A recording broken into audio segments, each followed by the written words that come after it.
Hi, I'm Carl Weber.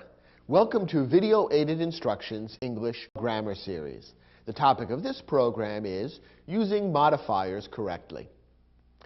I like to compare a sentence to a machine. Now, every machine has a purpose: to dig holes, to produce goods, to transport passengers.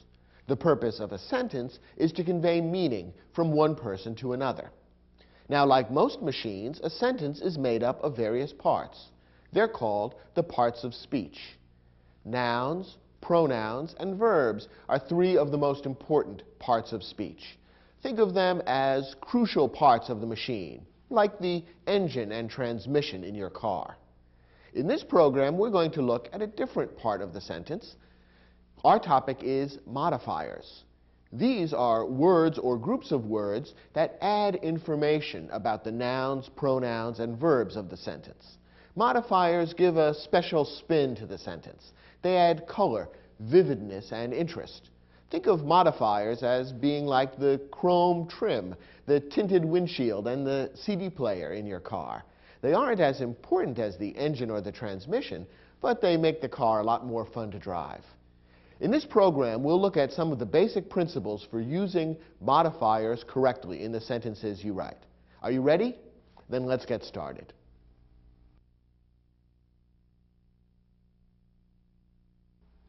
A modifier gives more information about something else in the sentence. We call it a modifier because it modifies, that is, changes what we know about something else in the sentence. It gives more information or tells us something more about another item in the sentence. Now, the two most important kinds of modifiers are adjectives and adverbs. And in this lesson, we'll look at some of the basic principles for using adjectives and adverbs correctly.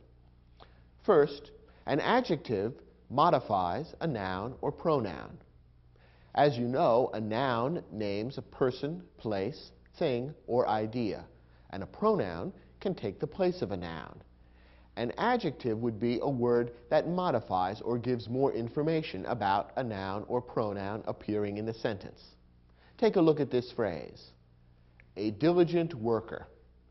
In this phrase, worker is a noun. It names a person. Diligent is an adjective. It gives more information about the noun worker. It tells us what kind of worker: a diligent worker. That is, a worker who works hard. So the word diligent is an adjective because it modifies or gives more information about the noun worker. By contrast, an adverb modifies a verb, an adjective, or another adverb. As you can see, an adverb is also a modifier, just as an adjective is, but an adverb can be used in one of three different ways. It can modify a verb, or an adjective, or another adverb. Let's take a look at some examples. Here's a short sentence: she works diligently. When you analyze a sentence, it's usually best to begin by looking for the verb, the single most important word in the sentence. What's the verb here? The verb is works. What's the subject of the verb works? Who or what is doing the working? The answer is the pronoun she. Now, what about the word diligently? What role does that play in the sentence? Well, diligently is an adverb because it gives more information about or modifies the verb works. It tells us how she works diligently.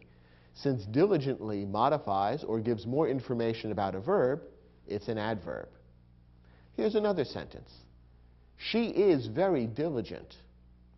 Here we have a sentence with a slightly different structure. The verb in this sentence is. The subject is the pronoun she. Now, the difference between the verb is and the verb works is the following. Works is an action verb. An action verb describes something that the subject does. Is a linking verb.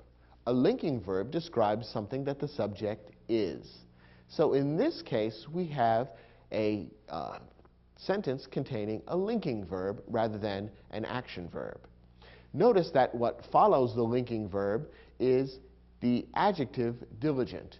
That adjective diligent refers back to, describes, or modifies the subject of the sentence, the pronoun she. It tells us something more about she. She is diligent. And that leaves the word very. What role does very play in this particular sentence? Well, very is an adverb which modifies or gives more information about the adjective diligent. How diligent is she? Very diligent.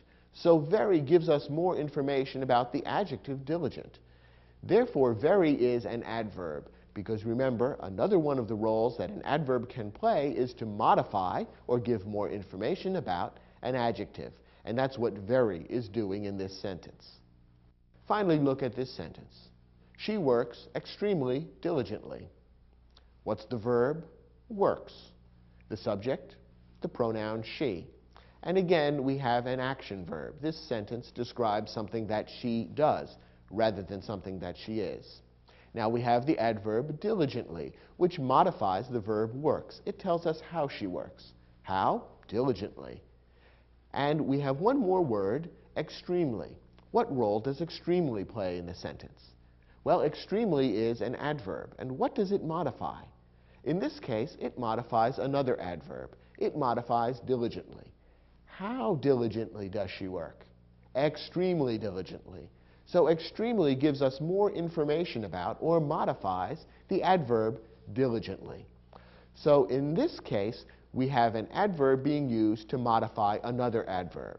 So we've seen examples now of all three ways that an adverb can be used: to modify a verb, to modify an adjective, or to modify another adverb. Notice that the adverbs extremely and diligently both happen to end in the letters ly. That's rather common in English. Not all adverbs end in ly, but many do. So when you're looking at a word in English that ends in ly, if you aren't certain what part of speech it is, consider whether or not it's an adverb. Chances are good that it is. Now, in some sentences in English, it can be a little tricky to figure out whether to use an adjective or an adverb. Here are a couple of rules that will make it easier. First, after an action verb, use an adverb. Remember that an action verb describes something that the subject does. Normally, after an action verb, an adverb should be used. We've already seen an example of this. She works diligently. Here we have the action verb works describing something that the subject, she, does. And diligently is an adverb which modifies the action verb works. It tells us how she works, gives more information about the verb, and therefore the adverb diligently is perfectly correct. After a linking verb, use an adjective. Remember that a linking verb expresses a state of being. It tells us something that the subject is rather than something that the subject does. Take a look at this sentence. She is diligent. Here we have a sentence containing the linking verb is. The subject is she, and what follows the linking verb correctly is an adjective, not an adverb. She is diligent. That adjective diligent refers back to or modifies the pronoun she. It tells us what she is, and therefore an adjective is correctly used in this sentence. Remember that an adjective is used to modify or give more information about a noun or pronoun. Since diligent refers back to the pronoun she, an adjective rather than an adverb is correct. So in a sentence that contains a linking verb, you generally want to follow it with an adjective, not an adverb.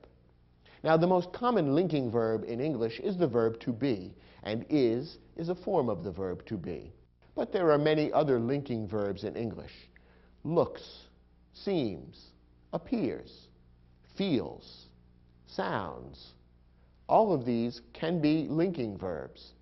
To determine whether or not a verb is being used as a linking verb or an action verb, stop and ask yourself, is this sentence describing something that the subject is doing, or is it rather saying something about what the subject is? If the latter is the case, then the verb is being used as a linking verb and should be followed by an adjective. So, for example, if the sentence, she is diligent, instead used one of these other linking verbs, the adjective diligent would continue to be correct. She looks diligent. That's really saying something about what she is rather than what she does. So looks is a linking verb, and diligent, the adjective, is correct. She seems diligent. She appears diligent. She feels diligent. All of these are linking verbs. They're all describing something that she is rather than something that she does. And therefore, the adjective diligent is correctly used. Now, there are a couple of specific modifying words in English that can be tricky because of adjective and adverb confusion. And we'll take the next few moments of this lesson to explain the rules for using these words correctly. One somewhat tricky word in English is the word well. It can be used in a number of different ways. Well can be a noun, for example. It's a hole in the ground from which you get water. A wishing well, for example. Well can also be used as an interjection. That's a word that's very loosely connected to the rest of the sentence. Sometimes you'll hear people begin a sentence with the word well. They'll say something like, well, I think it'll rain later on today. In that sentence, the word well is simply being used almost as a space filler and doesn't have any particular meaning or any grammatical connection to the rest of the sentence. So well can be a noun, and it can be an interjection. In this lesson, we're not going to deal with either of those two uses of the word well. Instead, we're going to talk about how well is used as an adjective or an adverb. What makes it tricky is that when well is used as an adjective, it has a different meaning from when it's used as an adverb. Here's the explanation. When well is used as an adjective, it means healthy. When it's used as an adverb, it means in a good way. It's important to keep these two meanings separate and distinct in your mind. Here are some examples of the correct way to use the word well. The patient looks well today. What's the verb in this sentence? Looks. The subject, patient. Now, is looks in this sentence an action verb or a linking verb? Is it describing something that the patient is doing or something that the patient is? Well, if you think about it, this sentence is really describing something that the patient is. It's not telling something the patient did, but rather that the patient is or seems to be healthy. So the patient's state of being is being described, not an action that the patient is undertaking. So looks in this sentence is being used as a linking verb. What follows a linking verb should always be an adjective. And remember that the word well, when it's used as an adjective, means healthy. Is that being correctly used in this sentence? Of course. Since we're talking about a patient, it would be natural to talk about the state of health of the patient. So this sentence is perfectly correct. The patient looks well today means that the patient appears to be healthy. And that's an example of the correct use of the word well as an adjective to mean healthy. Look at this sentence. The hospital feeds its patients well. What's the verb here? Feeds. The subject, hospital. The hospital feeds. Now, is feeds a verb of action or a linking verb? Is something that the hospital does or something that the hospital is being described? Well, here what's being described is something that the hospital does. It feeds its patients well. In other words, it gives them meals that are good, nutritious, and so forth. So feeds is an action verb. And what follows an action verb should be an adjective or an adverb. Well, it should be an adverb. And in this case, the adverb well is being used correctly. Remember, the adverb well has nothing to do with health. It means in a good way. So what this sentence is saying is the hospital feeds its patients in a good way. And that's a perfectly correct and logical meaning.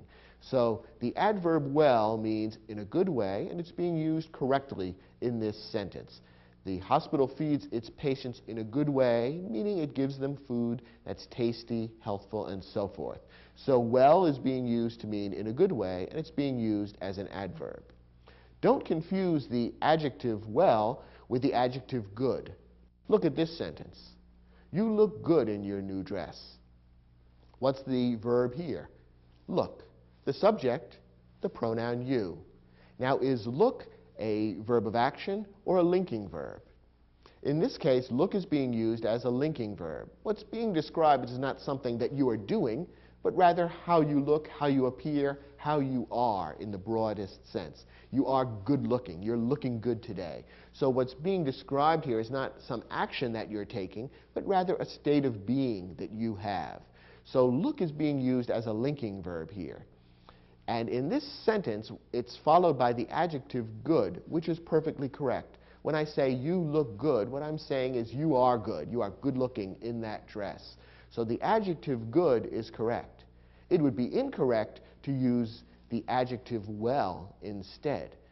If this sentence read, you look well in your new dress, it would seem to have a strange meaning, because remember, the adjective well means healthy. And it would sound as though I was saying you look healthy in your new dress, as though something about the dress makes you look less sick. And that's usually not the effect that dresses have. So when following a linking verb, if you want to talk about someone or something being good as opposed to healthy, the adjective good should be used, not the adjective well. It's a little tricky because the adverb well means in a good way, but remember, the adjective and the adverb well have very different meanings. Another word that's tricky in English is badly. Badly is an adverb meaning in a bad way. Use it only with an action verb. Here's an example. The accident damaged the car badly. What's the verb in this sentence? Damaged. The subject? Accident. The accident damaged. Is this an action verb or a linking verb? Well, what's being described is an action, something that the accident did rather than something the accident was. So damaged is an action verb, and what follows it should be an adverb. So the adverb badly is being used correctly in this sentence. How was the car damaged, or how did the accident damage the car? Badly, in a bad way. In other words, the damage was very serious. The car was nearly destroyed. So badly is being used correctly here as an adverb to modify the action verb damaged. Now, the mistake that people sometimes make is to use the adverb badly when the adjective bad would be correct. Look at this sentence. I feel badly about the accident. What's the verb here? Feel. The subject, the pronoun I. I feel badly. Now, is feel an action verb or a linking verb? This one may be a little tricky, but if you think about it, feel is not describing an action. It's not describing something that I'm doing. Rather, it's describing a state of being of me. I feel sad, depressed, unhappy.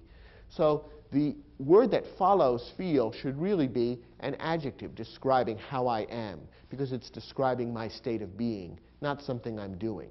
So the correct wording of this sentence should be, I feel bad about the accident. Bad in this case is being used as sort of a synonym for unhappy, sad, or depressed. So when you're using a linking verb, it should be followed by the adjective bad, not by the adverb badly. It's a mistake that people often make in English, but it's something that you can avoid if you simply remember that a linking verb should be followed by an adjective, not by an adverb.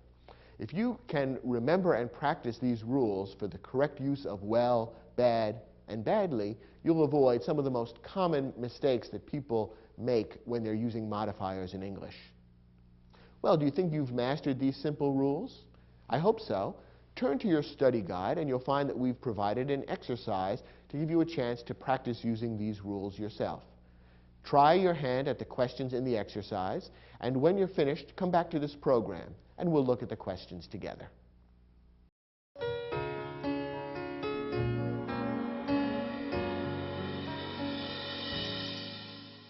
In each of these sentences, a modifying word has been underlined.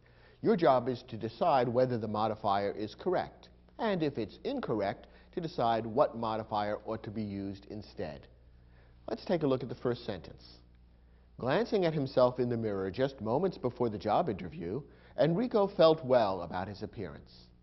And the word well is underlined. You recall that the word well is one of those tricky words. It can be used as either an adjective or an adverb, and its meaning differs depending on which it's being used as. Now, in this particular sentence, how is the word well being used, as an adjective or an adverb? That depends on the verb that it's near. So let's take a close look at that verb. Enrico felt well about his appearance. What's the verb here? The verb is felt. The subject is Enrico. Enrico felt. Now, is felt being used as an action verb or a linking verb? Is it describing something that Enrico is doing, or is it describing something that Enrico is, a state of being of Enrico? There's really no action being described here. Instead, we're being told something about what Enrico is. That is, how he feels, his state of mind, his state of being. So felt is a linking verb in this sentence.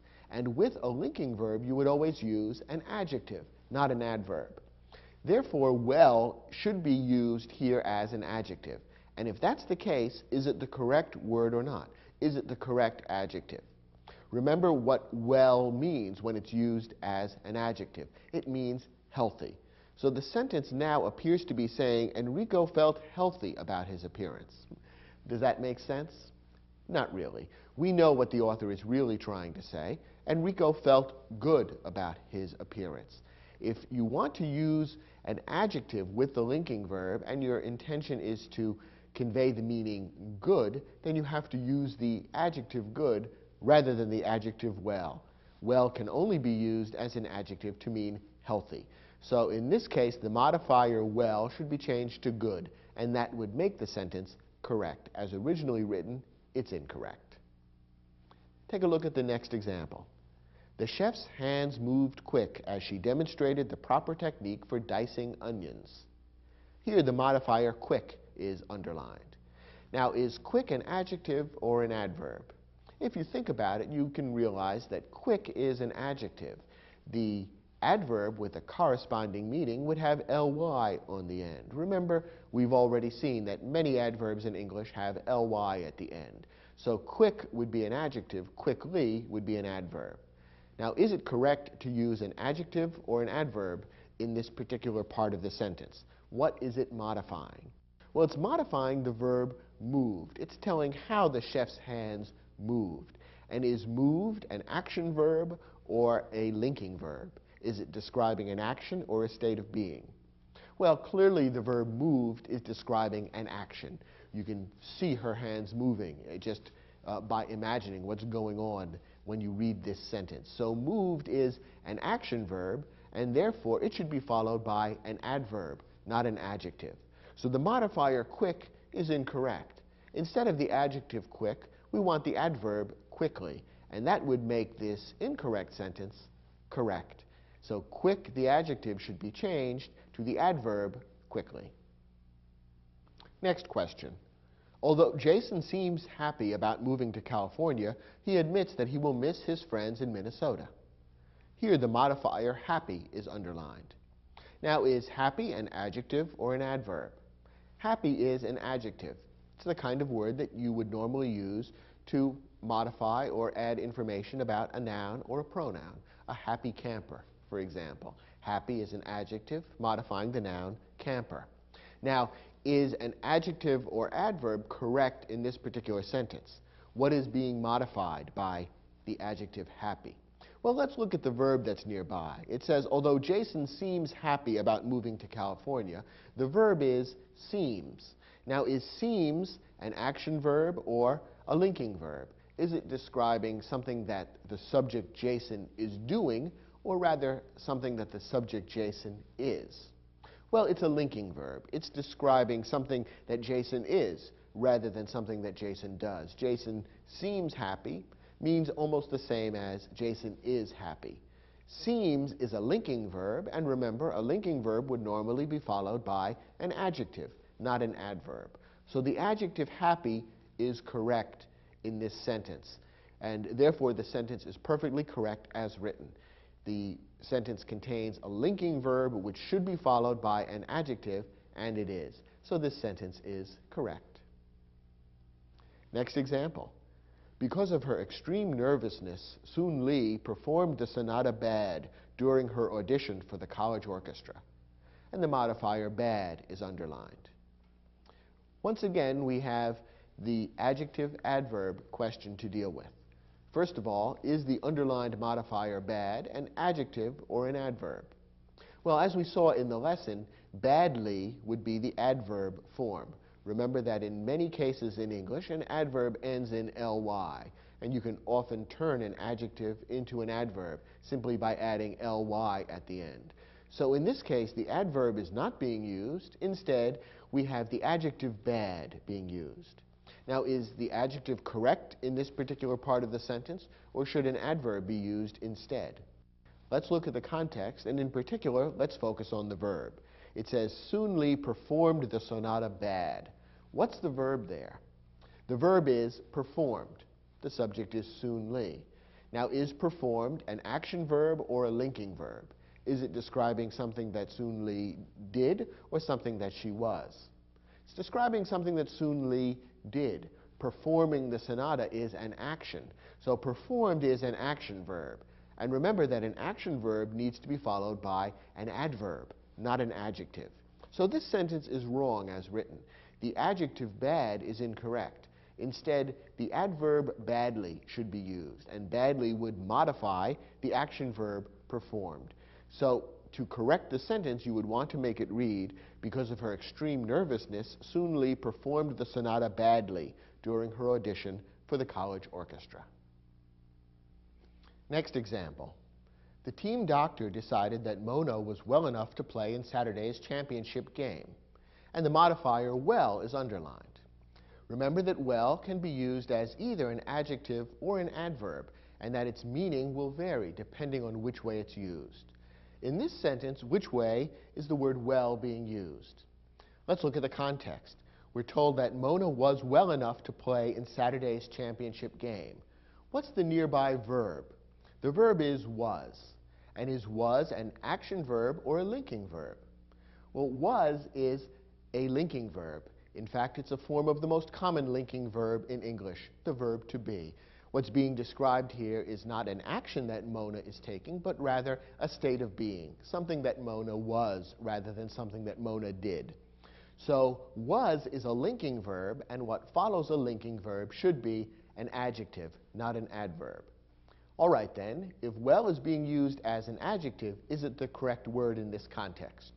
Remember that as an adjective, the word well means healthy.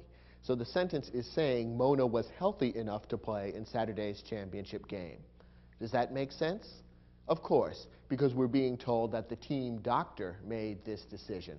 The doctor, of course, would be concerned with Mona's health, and therefore well makes sense. It's the correct word grammatically, because the adjective fits logically into the sentence, and it's the correct word in terms of its meaning, because health is what is being discussed here. So for this last example, the sentence is perfectly correct as written.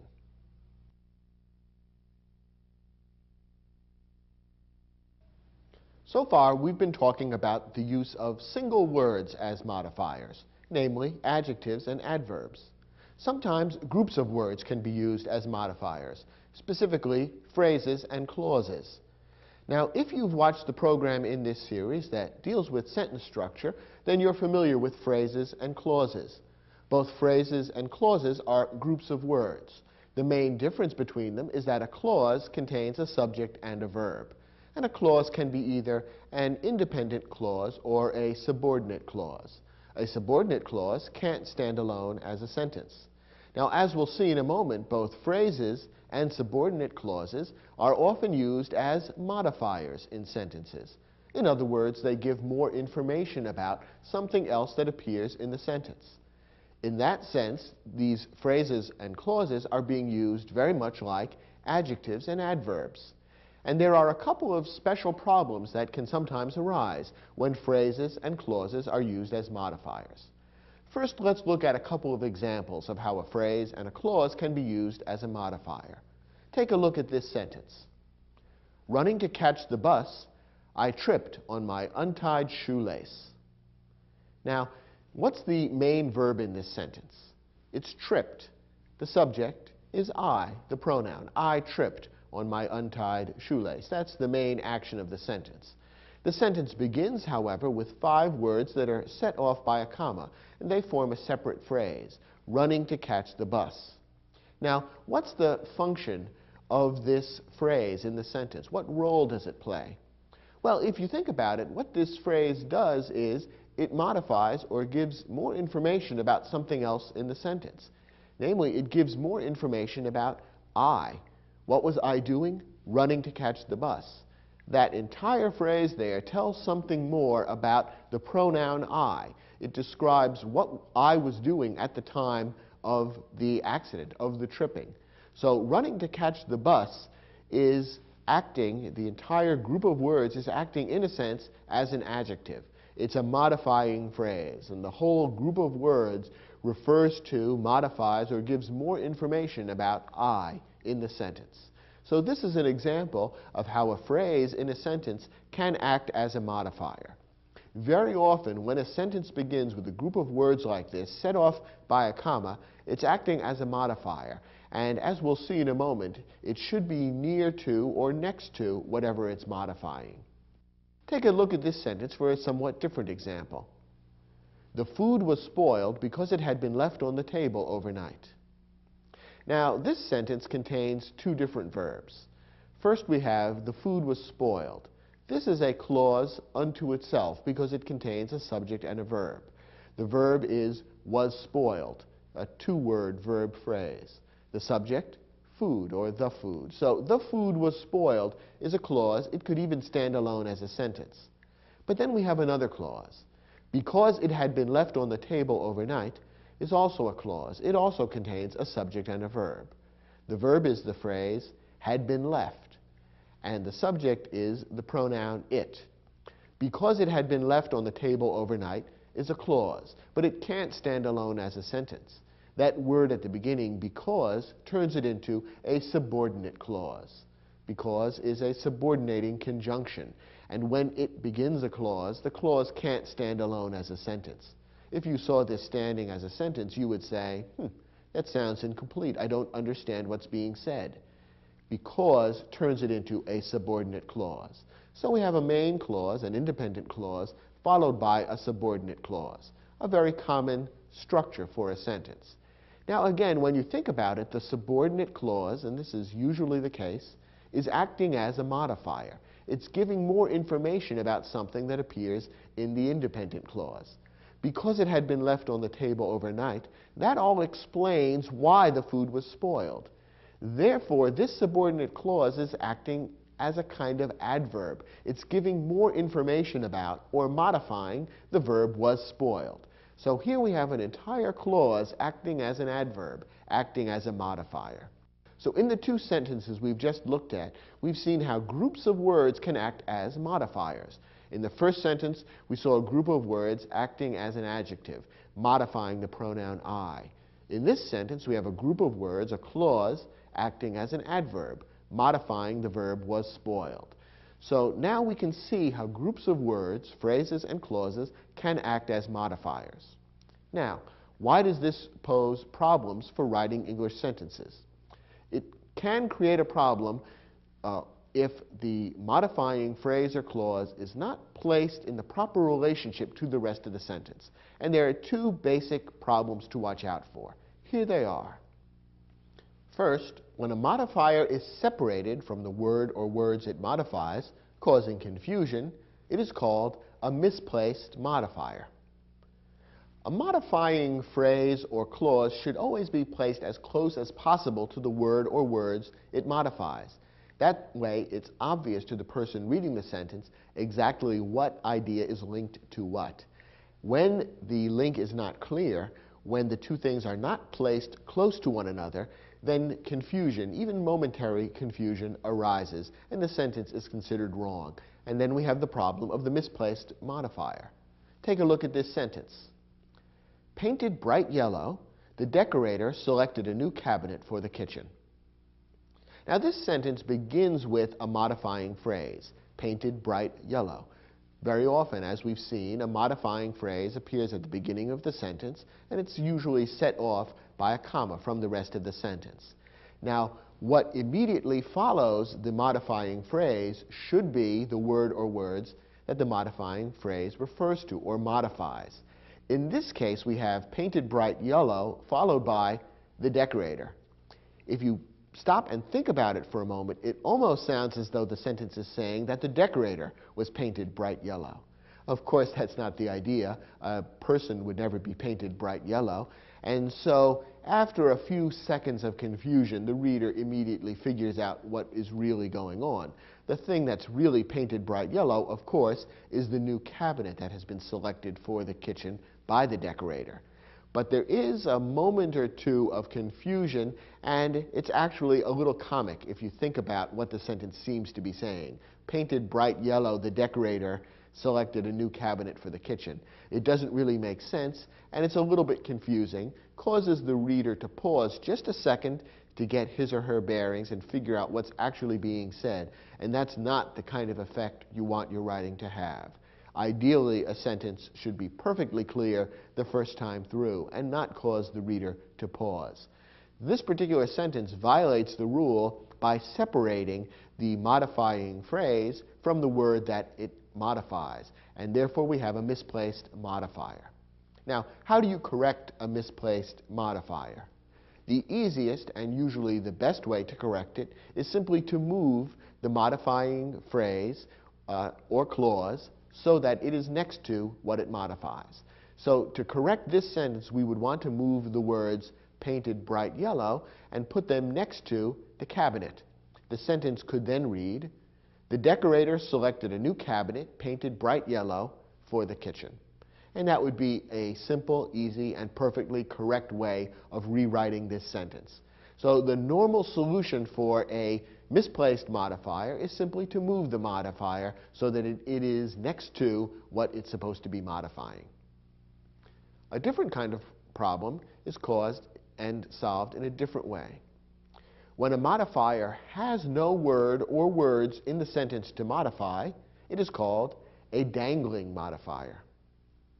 In this kind of sentence, the connection has broken down altogether because we have a modifying phrase or clause that actually doesn't have any word or words in the sentence to link up to or to modify. And therefore, the confusion on the part of the reader is even greater. And a little more work has to be done in order to correct this kind of sentence, a sentence containing a dangling modifier. Here's an example. While driving to work yesterday morning, an accident delayed traffic on the highway. Okay, let's take a look at this sentence. After the comma, we have the main part of the sentence. An accident delayed traffic on the highway. We have the verb delayed, the subject accident, and that could stand alone as a sentence. What comes before the comma is a modifying phrase, which is designed to give more information, to add some detail about what's being described in the main part of the sentence, while driving to work yesterday morning. The problem is that that modifying phrase doesn't link up to any word or words in the rest of the sentence. Think about it for a moment. Who is being described in that modifying phrase? While driving to work yesterday morning, who? Who was driving to work yesterday morning? The rest of the sentence says, an accident delayed traffic on the highway. That leaves it totally unclear who was driving to work, who is being discussed here.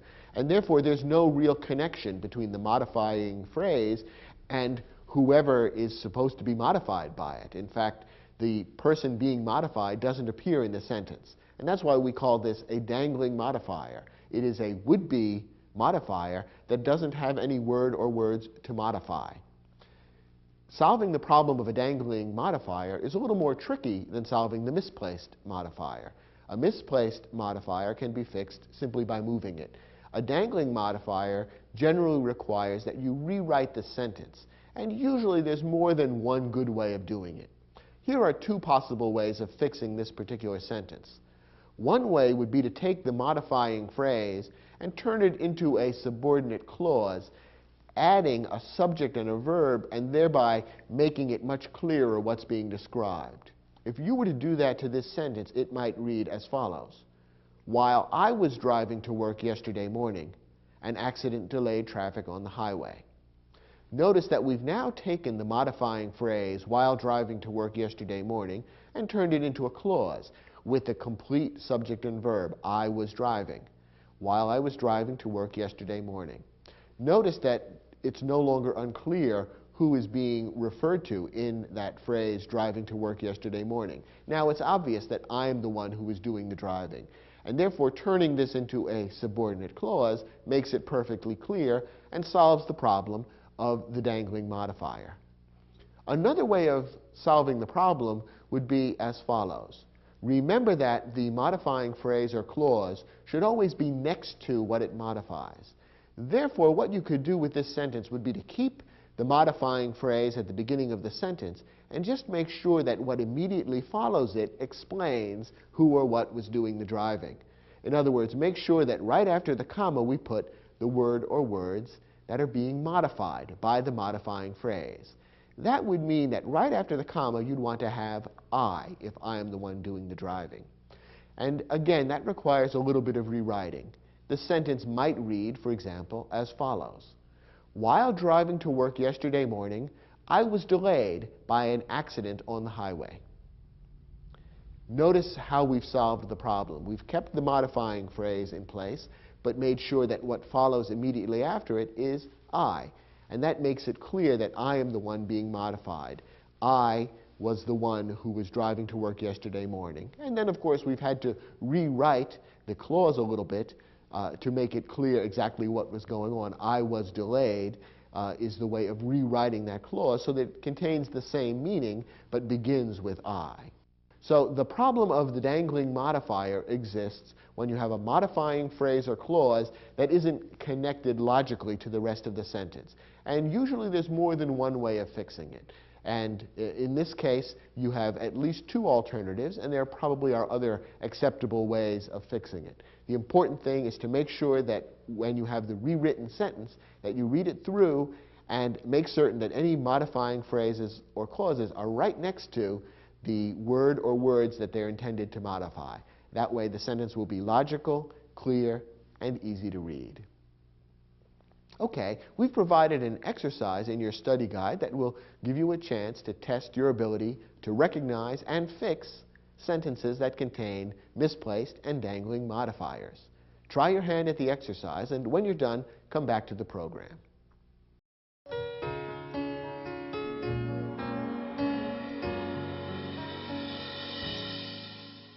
Let's take a look at the first sentence.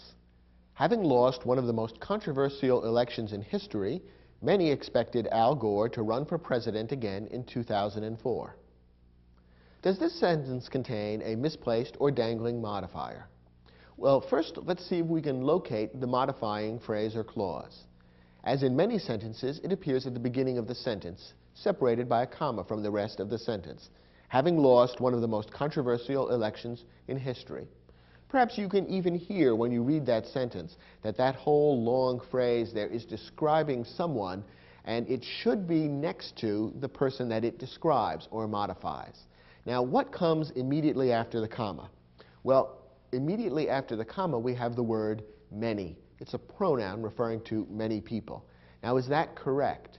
Having lost one of the most controversial elections in history, many expected Al Gore to run for president again in 2004. No, that's not correct, because what's right next to the modifying phrase is not the word that it is intended to modify. It is not the many people who lost one of the most controversial elections. The person who lost the controversial election was Al Gore. So for this sentence to be correct, that modifying phrase would need to be followed immediately by Al Gore, not by the pronoun many. Now, as with many of these kinds of sentences, there's more than one way to fix it. This is technically a misplaced modifier. The modifying phrase should be next to Al Gore. So one way to fix it would be to simply move the entire phrase next to Al Gore, in which case the sentence might read like this. Many expected Al Gore, having lost one of the most controversial elections in history, to run for president again in 2004. This is all right. It would be a perfectly correct way of fixing the sentence. It does put the modifying phrase right next to the word it's intended to modify, Al Gore. The only problem with it is that it's a little awkward to have such a long modifying phrase interrupting the sentence that way. So you might want to consider a different way of rewriting the sentence. You might, for example, want to rewrite the sentence so that the modifying phrase remains at the beginning of the sentence, but that Al Gore then follows immediately afterward, in which case the sentence might read something like this. Having lost one of the most controversial elections in history, Al Gore was expected by many to run for president again in 2004. Notice that we've had to rewrite the sentence somewhat to make Al Gore the subject of the passive verb was expected. You have your choice then of more than one way of rewriting this sentence. In either case, the problem of the misplaced modifier has been fixed by placing that modifying phrase next to the word or words that it's intended to modify, namely Al Gore. Next example. Distracted by the demands of my 2 children, the chicken in the oven burned. Here we have a dangling modifier. The sentence begins with a modifying phrase, distracted by the demands of my 2 children. Remember that what follows immediately should be the word or words that are being modified. In other words, who was distracted by the demands of my 2 children? Well, presumably that was me. I would normally be the one that my children would come to, but I don't follow the modifying phrase. Instead, the words, the chicken in the oven follows. It almost makes it sound as though the chicken was distracted by the demands of my 2 children, and I don't think that's the case. The chicken in the oven has other more serious problems. So the sentence suffers from a dangling modifier. The word I, in fact, doesn't appear anywhere in the sentence, and so there is nothing for the modifying phrase, distracted by the demands of my 2 children, to modify. So this sentence has to be significantly rewritten. And the most simple, best way to do it is probably to keep the modifying phrase where it is, but just rewrite what follows so that it begins with I, since I am the word that's intended to be modified. So the sentence might read something like this. Distracted by the demands of my 2 children, I burned the chicken in the oven. Or you could say, I let the chicken in the oven burn, whichever seems like a more appropriate way to write it to you. The important thing is that the modifying phrase, distracted by the demands of my 2 children, should be followed immediately by the word I. So that way the modifier won't dangle. Instead, it will be nicely connected to the word that it's intended to modify. Next example. When birds fly in the path of an airplane, they can produce dangerous and costly accidents. This sentence is perfectly correct as written. It begins with a subordinate clause, when birds fly in the path of an airplane. And that clause is acting as an adverb. It is modifying the verb can produce that appears in the second part of the sentence. It's explaining under what circumstances the birds can produce the dangerous and costly accidents. In this case, we have a modifying clause at the beginning of the sentence which is quite close to the word or words that it's intended to modify. Therefore, the meaning is perfectly clear, and we don't have either a misplaced or dangling modifier. In fact, I don't know how you could possibly make that modifying clause any closer to the word or words that it modifies. So therefore, this sentence is perfectly correct and doesn't need to be changed. Next example. Hoping to make the space more sunny, Nancy's bedroom was expanded and fitted with a large skylight. Now here we have a slightly subtle dangling modifier problem. Again, the sentence begins with a modifying phrase, hoping to make the space more sunny, and what immediately follows should be the word or words being modified. In other words, who or what was hoping to make the space more sunny. Now you might be tempted to say this sentence is perfectly correct, because after all, Nancy follows hoping to make the space more sunny. And so it makes sense that Nancy, whose room this is, would be the one hoping to make the space more sunny. But here's the problem. What follows the modifying phrase isn't the word Nancy. Instead, it's Nancy's bedroom. Nancy's is technically in the possessive case, and that does make a difference. In fact, taken literally, this almost makes it sound as though Nancy's bedroom was the one that was hoping to make the space more sunny. And of course, a bedroom can't have hopes and feelings. What follows the modifying phrase should be Nancy in that form, not in the possessive form, which makes it incorrect and momentarily confusing. So you would need to rewrite this sentence so that what follows the modifying phrase would be the person who is hoping to make the space more sunny, presumably Nancy. And there's more than one way that you might rewrite the sentence, but one correct way to do it would be to make it read as follows. Hoping to make the space more sunny, Nancy expanded her bedroom and fitted it with a large skylight. That would correct the problem because it keeps the modifying phrase in place but follows it immediately with Nancy, which makes it clear who was doing the hoping. It puts the modifying phrase right next to the word it modifies. Next example. Swollen by a week of heavy rain, the grasslands on either side of the Missouri River were eventually flooded. Once again, we have an opening phrase which is intended to modify something else in the sentence. Unfortunately, in this case, we have a misplaced modifier. Swollen by a week of heavy rain describes who or what? Well, it doesn't describe the grasslands. They weren't swollen. It was the Missouri River that was swollen by a week of heavy rain. Swollen means to make bigger or fuller. And after a week of heavy rain, a river would indeed become swollen. It would become bigger and fuller with water, which is why it would eventually overflow its banks and flood the grasslands on either side. So that modifying phrase, swollen by a week of heavy rain, ought to be right next to the Missouri River. Now, since we have a misplaced modifier in this sentence, we could fix it by moving the entire modifying phrase to follow the words Missouri River.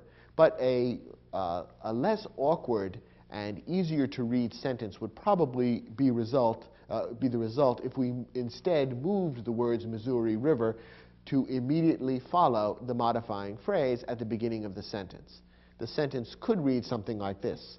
Swollen by a week of heavy rain, the Missouri River eventually flooded the grasslands on either side. In this way, by leaving the modifying phrase where it is and moving the Missouri River to immediately follow the modifying phrase, we've made the relationship very clear and solved the misplaced modifier problem.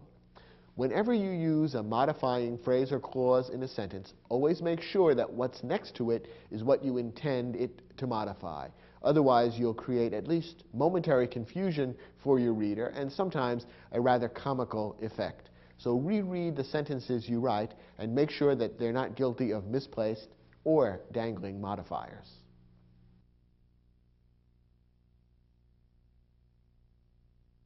Now let's go back to one-word modifiers, adjectives and adverbs.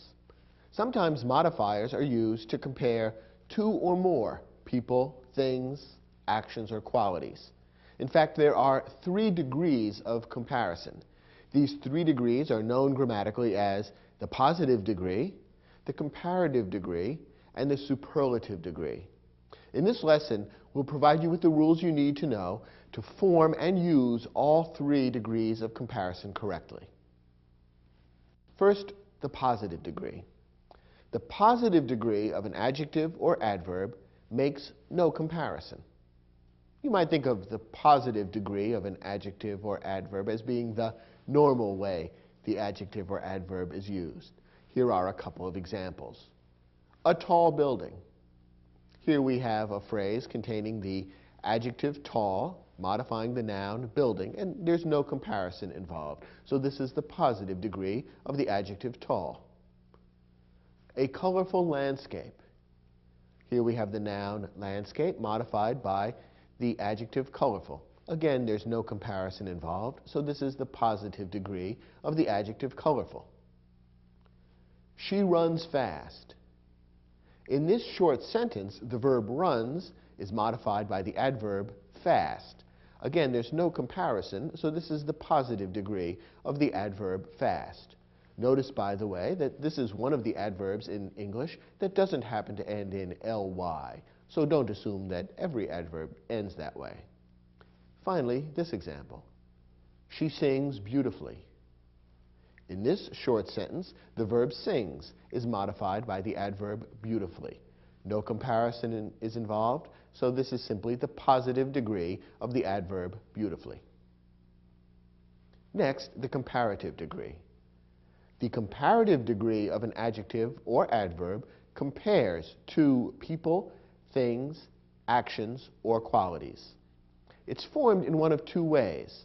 It can be formed by adding the letters ER onto a one-syllable adjective or adverb. Or it can be formed by adding the word more in front of an adjective or adverb that is 3 syllables long or longer. Let's take a look at some examples. A taller building than this one. Now in this phrase, we're comparing two buildings, this one and another one, and we're using, therefore, the comparative form of the adjective tall. The adjective tall is a one-syllable word, and therefore we form the comparative form of the adjective by adding ER at the end. So the positive degree tall turns into the comparative degree taller, a taller building than this one. Another example, a more colorful landscape than any other. Now, in this phrase, again, we are creating the comparative degree of the adjective. The adjective colorful contains 3 syllables. It's a long adjective, and therefore we follow the second part of our rule. We turn it into the comparative degree by adding the word more in front, and we turn colorful into more colorful, a more colorful landscape than any other. Now, you may want to stop me and say, wait a moment, I thought you said the comparative degree was used when comparing two people, things, actions, or qualities. In this phrase, aren't we comparing more than two? A more colorful landscape than any other seems to refer to all the landscapes in the world. In a sense, you're right. The meaning of this phrase does refer to all the landscapes in the world, but grammatically, only two things are actually being compared in this phrase: this landscape and any other in the world. In other words, in effect, what we're doing in a logical and grammatical sense in this phrase is comparing this landscape one by one with each individual other landscape in the world. And therefore, grammatically, we consider this as comparing two and only two items, this landscape versus any other. So even though you're right, in a broader sense, we are talking about all the landscapes in the world, grammatically and logically, we're comparing them one at a time, and therefore this particular phrase would use the comparative degree of the adjective, which is used for comparing two things. And that's why more colorful is correct. Here's another example, this one using an adverb. She runs faster than I do. Here we've taken the one-syllable adverb fast and made it into the comparative degree by adding ER at the end, because two people are being compared, she and I. She runs faster would be the correct use of the comparative form of the adverb. And one more example. She sings more beautifully than her sister. Here again we have a comparison of two people, she and her sister. And we've taken the positive degree of the adverb beautifully and turned it into the comparative degree by adding more in front. Remember, we would use the word more in front of the adjective or adverb when it's 3 syllables long or longer. And beautifully is a long adverb. And therefore, more beautifully is the correct way to form the comparative degree of the adverb. We've talked about the positive degree and the comparative degree. The third degree is the superlative degree. The superlative degree of an adjective or adverb compares 3 or more people, things, actions, or qualities. It is formed by adding EST to a one-syllable adjective or adverb, or by adding the word most in front of an adjective or adverb that is 3 syllables long or longer. Let's again look at some examples. The tallest building in town. Here we're comparing not just two buildings, but all the buildings in town, and presumably there are 3 or more, probably dozens of buildings in town. And therefore, rather than the comparative degree, we use the superlative degree, which is formed by adding EST to a one-syllable adjective. So we've taken the one-syllable adjective tall and turned it into tallest. The most colorful landscape in the state. How many landscapes are there in the state? Who knows, but there are dozens or hundreds, depending on how you define a landscape. In any case, there are certainly more than 2. So we want to use the superlative degree of the adjective colorful. Since colorful is 3 syllables or longer, we form the superlative degree by adding the word most in front of it, the most colorful landscape in the state. Now a couple of examples with adverbs. She runs fastest of all the members of the track team. It seems obvious that there is more than 2 members of the track team, and therefore we want the superlative degree of the adverb. Starting with a 1-syllable adverb fast, we turn it into the superlative degree by making it fastest, simply adding the letters est at the end of the 1-syllable adverb. And finally, of all the members of the chorus, she sings most beautifully. Again, we're dealing with a comparison of 3 or more individual people, and therefore we want the superlative degree of the adverb. Since we're dealing with an adverb that's 3 syllables long or longer, we form the superlative degree by adding the word most in front of the word. So we end up with, of all the members of the chorus, she sings most beautifully. Now, we've spoken about how to form the comparative and superlative degrees of adjectives and adverbs that are 1 syllable long or 3 syllables long and longer. You are probably wondering, what do we do with adjectives and adverbs that are 2 syllables long? Well, here's where it gets a little tricky. In fact, it varies. If an adjective or adverb is 2 syllables long, use your judgment and your ear to decide how to form the comparative and superlative forms. You can either add er and est if you want, or you can add the words more and most, depending on which sounds right. And in most cases, it will be fairly obvious which sounds better. Let me give you a couple of examples. Take the adjective hungry, a hungry man. How would you form the comparative and superlative forms of hungry? Well, you could add er, I think, to hungry and est to hungry to form the comparative and superlative degrees, and the word would sound just fine. A hungry man, this man is hungrier than that man, this man is the hungriest of all. I think that sounds fine. So here we have a 2-syllable adjective where the comparative and superlative degrees can be formed by adding er and est to the same word. On the other hand, take an adjective like gorgeous, a gorgeous day. How would you form the comparative and superlative degrees of that? Well, you could add er and est, but I think the result sounds a little awkward and is even a little difficult to pronounce. A gorgeous day, tomorrow will be even gorgeouser, and next week should be the gorgeousest of all. It's very hard to say that because of all the S sounds. And so the correct way to modify gorgeous and come up with the comparative and superlative degrees would be to add the extra word. Gorgeous, more gorgeous, most gorgeous. You can try this exercise with other 2-syllable adjectives and adverbs. Easy, for example, would probably be translated into the comparative and superlative degrees by adding er and est. Easy, easier, easiest. Quickly, on the other hand, sounds less awkward if you use more and most. Quickly, more quickly, most quickly. When you're dealing with a 2-syllable adjective or adverb, then, use your judgment, try reading aloud the phrase, and you can either use er, est, or more and most in forming the comparative and superlative forms. When in doubt, use more and most. Use the additional word, because that's never incorrect, and it will often be a little less awkward than adding er or est onto the positive degree of the adjective or adverb. Now, just to complicate your lives a little more, it's also true that in English, a few adjectives and adverbs have irregular comparative and superlative forms. That is, the comparative and superlative degrees are created not following any of the rules we've given so far. And you simply have to memorize the proper comparative and superlative degrees of these particular words. Here are the ones you need to know. Good is the positive form of the adjective. The comparative is better. The superlative is best. Bad is the positive form of the adjective.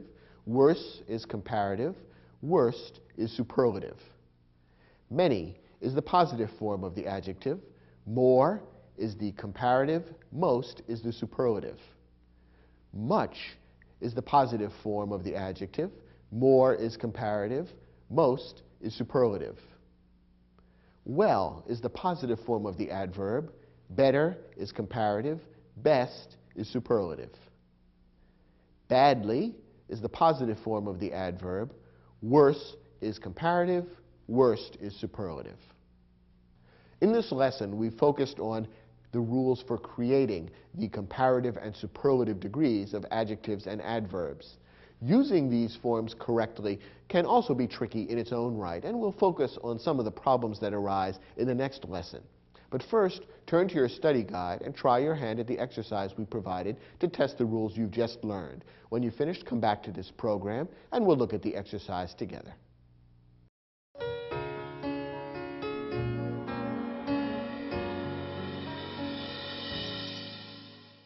Now, in this exercise, we provided a number of sentences, each of which has a blank space. And in the blank, a comparative or superlative adjective or adverb is required. We've provided at the end of the sentence, in parentheses, the positive form of the adjective or adverb.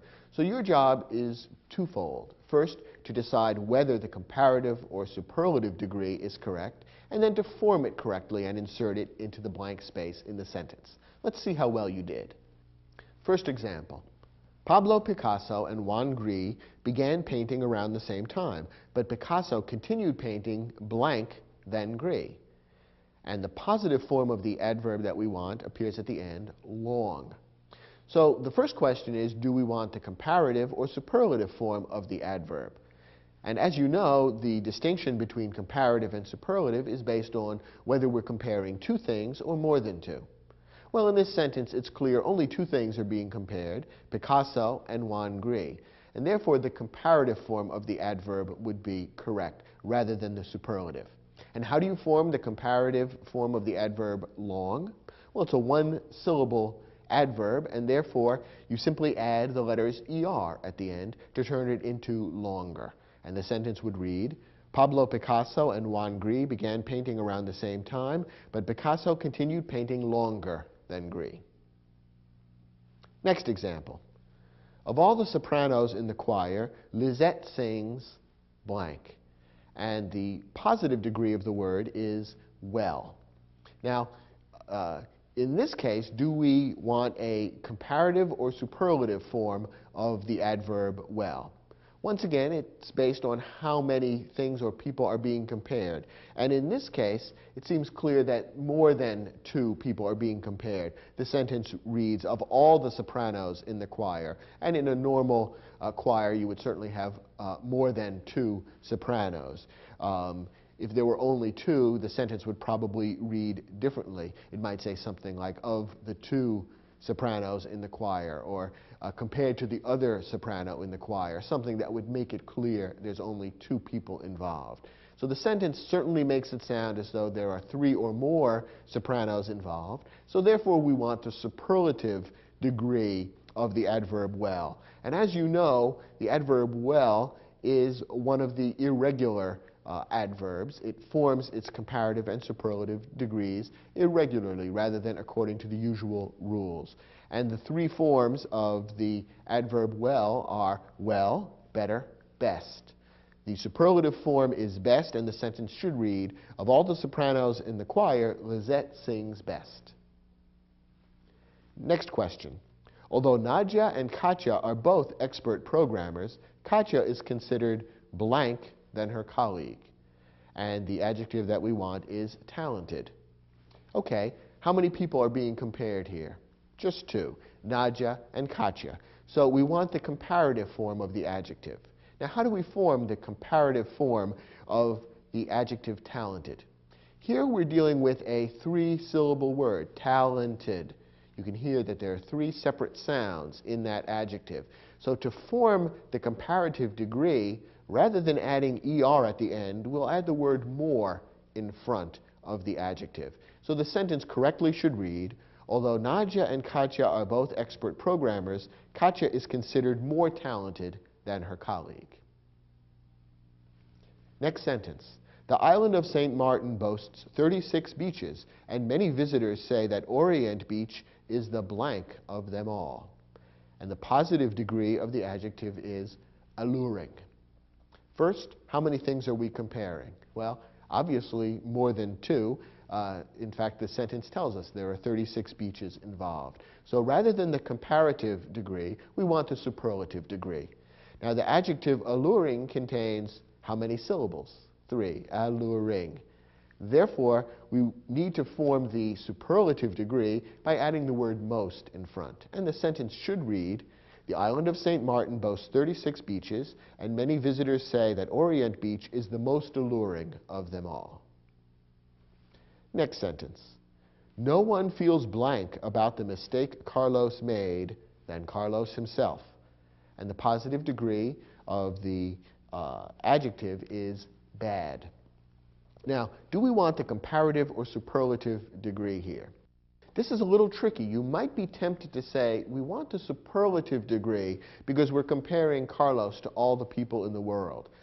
Of all the people in the world, who feels the most bad? It's Carlos. So therefore, superlative degree is involved. But once again, this is the kind of sentence which, although in terms of its meaning, it may seem to be comparing Carlos to all the people in the world, grammatically and logically, only two people are really being compared. That is, Carlos and no one. No one feels a certain way about it, and Carlos feels even more bad. I'm fudging in order to avoid giving away the answer. But you see, we're comparing Carlos with no one, so that grammatically and logically, we're just comparing two people or two things. That's why the comparative degree is used in a sentence like this, as opposed to the superlative degree, even though in a sense it appears we're comparing more than two people. We're using the comparative degree of the adjective bad, and remember, bad is another one of those words that forms its comparative and superlative degree in an unusual or non-standard way. The correct comparative degree of bad is worse. So the sentence should read, no one feels worse about the mistake Carlos made than Carlos himself. Did you get all 5 of these questions right? Very good. Let's move on to our next lesson.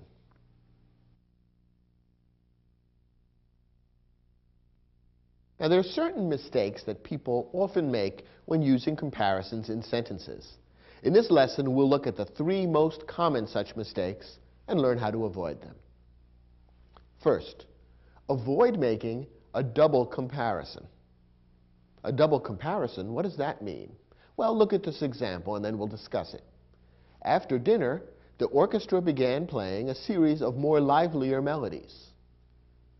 Maybe you can hear that something has gone a little wrong with the comparison here. What exactly went wrong? Well, remember that there are 2 different ways of forming the comparative and superlative degrees. You can either add ER or EST at the end of the word, or put more and most at the beginning of the word. And generally, you choose between these 2 methods based on the length of the word. If the word is short, you would add ER or EST. If the word is long, you would use more and most. And with 2-syllable words, you could go either way depending on how the word sounds to you. Well, occasionally people get a little confused and end up using both methods. That is, they use ER and EST at the end of the word and also stick more and most in front of the word. And that's what the author of this sentence has done. Rather than choosing between the 2 methods for creating the comparative degree of the adjective lively, the author has simply chosen to use both methods, and that has created what we call a double comparison. After dinner, the orchestra began playing a series of more livelier melodies. Now, what would be the correct way to write this sentence? Really, the author has 2 choices. Remember that when you have a 2-syllable adjective, lively, you have a choice of whether to use ER at the end of the word or more at the beginning of the word, depending on which sounds better to you. So the author could have written the sentence in either of 2 ways. The author could write, after dinner, the orchestra began playing a series of more lively melodies. Or the author could write, after dinner, the orchestra began playing a series of livelier melodies. Either one is really correct. It's just a matter of personal preference. The only thing that's wrong is to use both methods and create a double comparison. Here's the second common type of mistake. Some adjectives are absolute and cannot be compared. This means that there are certain qualities that are considered to either exist or not exist, and therefore it's not considered appropriate or logical to deal with comparative or superlative degrees.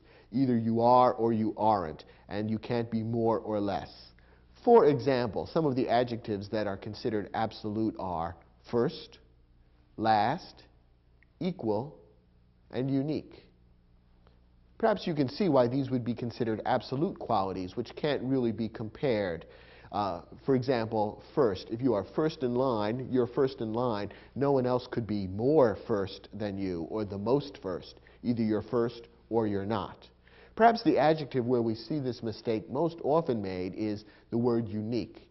Literally, the word unique means one of a kind. If something or someone is unique, that means there's no one else, nothing else like them in the world. They are simply different from everything or anybody else. And any one thing that is unique would be just as unique as anything else.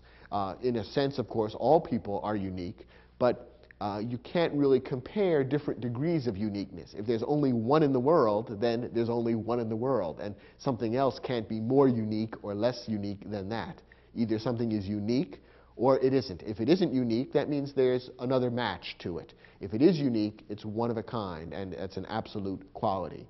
Nonetheless, people often mistakenly use the comparative or superlative form of the adjective unique, thinking, I think, that the word unique really means something like unusual. So you might often see a sentence like this one.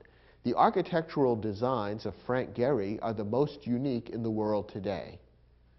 This is really wrong because it is creating the superlative degree of the adjective unique, which should be considered absolute and therefore not comparable. You could make this sentence correct by changing the word unique to a word like unusual or distinctive.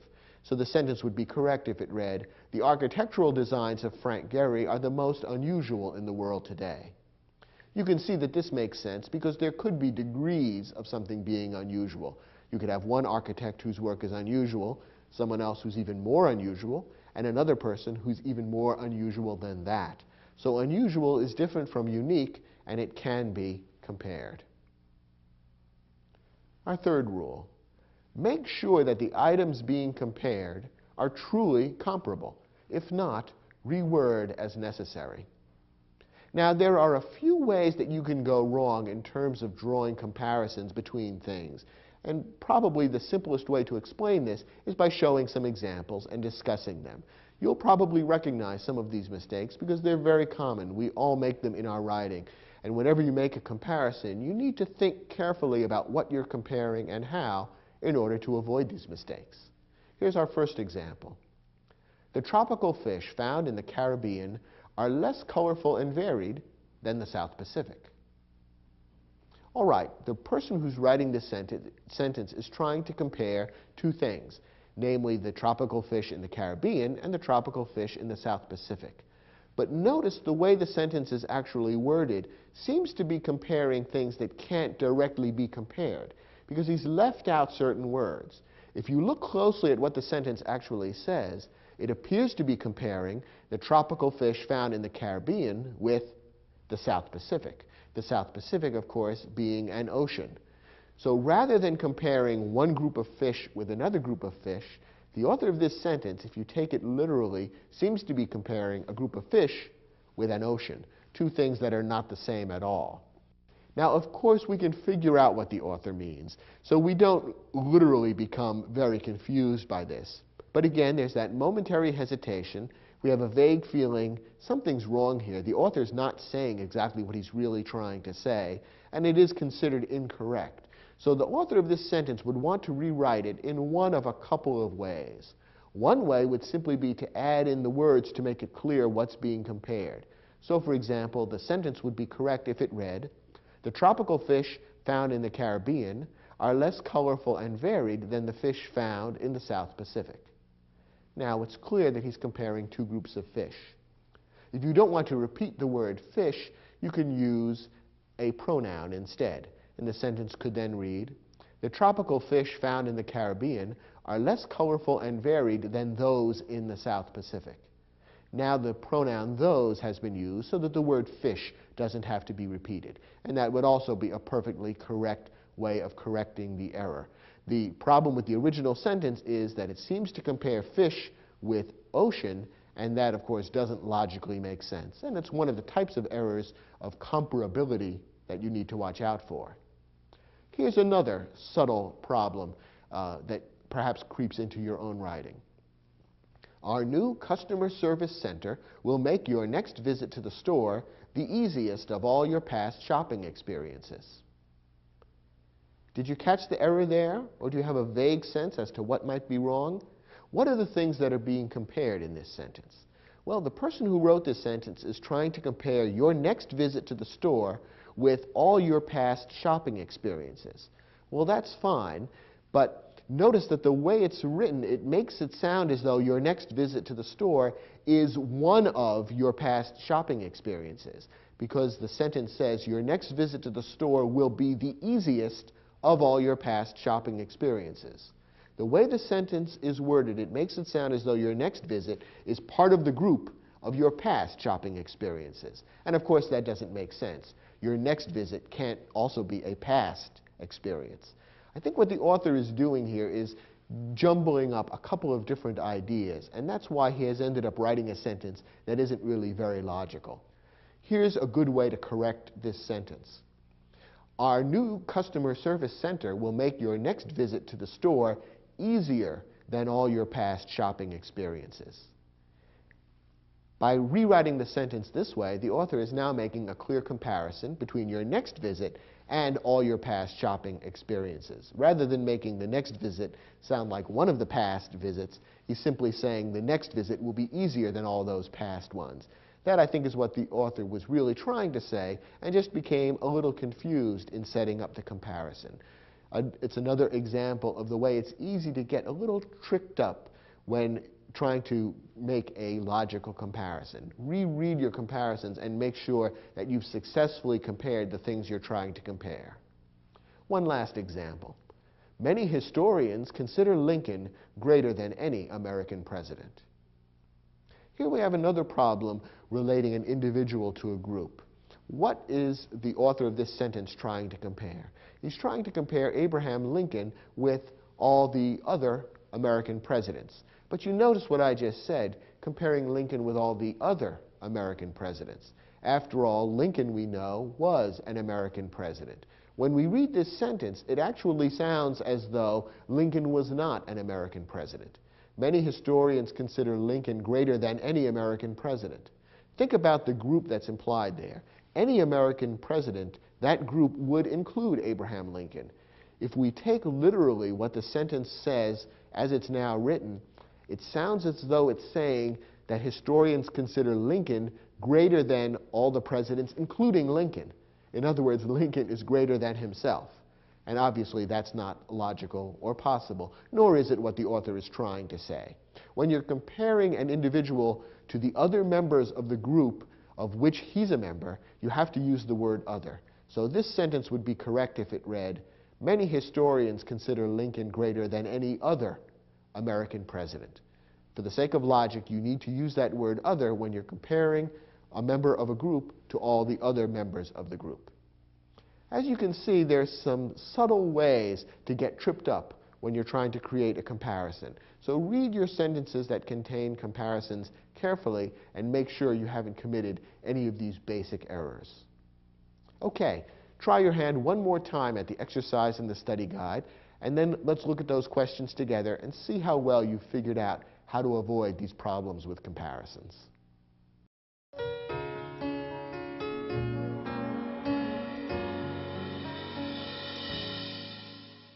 Now, in these sentences, there's a comparison in each one, and only one is completely correct.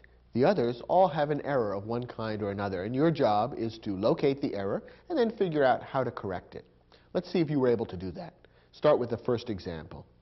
The story of the development of anesthesia is stranger than any other scientific discovery. Here we have a subtle problem of comparing two things that aren't really comparable. Why is that? Well, let's see. What are the two things that are being compared in this sentence?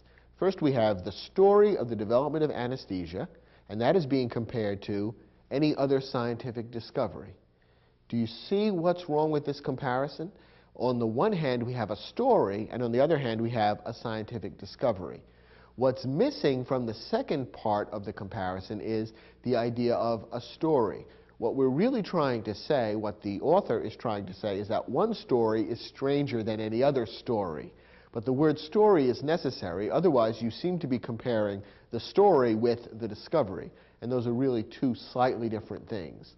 So the right way to state this same concept would be to say something like the following.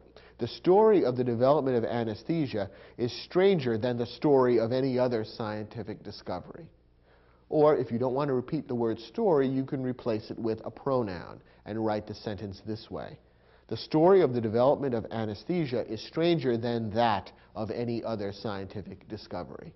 Either way would be perfectly correct. The point is that you need to make the comparison between two comparable things, the story and other stories, as opposed to the story and the discovery, which are two incomparable, different things. Our next example is the sentence that happens to be perfectly correct. The Hermitage in St. Petersburg has the world's most impressive collection of paintings by Rembrandt. Here the Hermitage collection is being compared with all the other Rembrandt collections in the world. There are more than two, and so therefore the superlative form of the adjective impressive is correct, and there's no problem with comparability, there's no double comparison, and no adjective that is absolute has been mistakenly compared. So this sentence doesn't contain any errors, it's perfectly correct as written. Our next sentence does contain an error. The government of Switzerland is older than any government in Europe. Here we have a problem because Switzerland is, after all, a government in Europe, or Switzerland is a country in Europe. By saying that the government of Switzerland is older than any government in Europe, it seems to be saying, if you take it literally, that the government of Switzerland is older than any government in Europe, including that of Switzerland, since Switzerland is one of those governments in Europe. Once again, remember that when you're comparing one member of a group with all the other members of the group, you have to use the word other. So this sentence would be correct if it read, the government of Switzerland is older than any other government in Europe. Next example. Both Sheryl Crow and Bjork are gifted songwriters, but the music of Bjork is more unique than that of Sheryl Crow. Well, we're comparing two things, and so therefore the comparative form of the adjective is correct. But there is a problem because we're trying to compare the adjective unique, which, as we've seen, is an absolute. Either something is unique or it isn't. There's really no such thing as more unique or less unique. I think the author of this sentence is probably trying to say something else about the music of Bjork, and therefore the sentence could be corrected by changing unique to some other adjective which is comparable. So, for example, the sentence would be perfectly correct if it were written like this. Both Sheryl Crow and Bjork are gifted songwriters, but the music of Bjork is more distinctive than that of Sheryl Crow. So that would be one way of correcting the sentence. You could use other adjectives instead, such as unusual, but unique can't be used in this comparative or superlative form.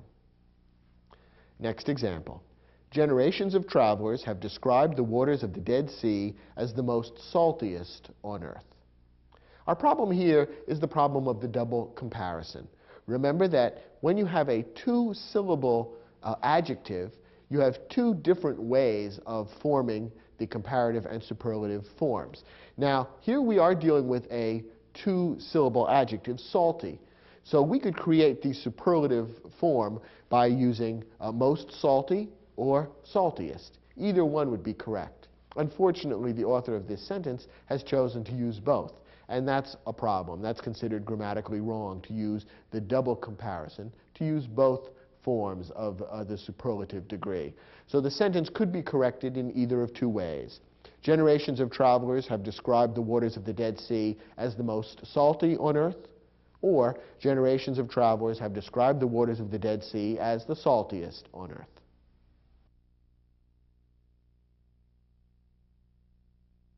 This concludes our program on how to use modifiers correctly. Now you're an expert in using adjectives and adverbs and in creating interesting comparisons. So you should be able to go out and sprinkle your writing with all kinds of lively, vivid, colorful, and interesting descriptions using these modifiers correctly. And you can do it without fear of making a grammatical error.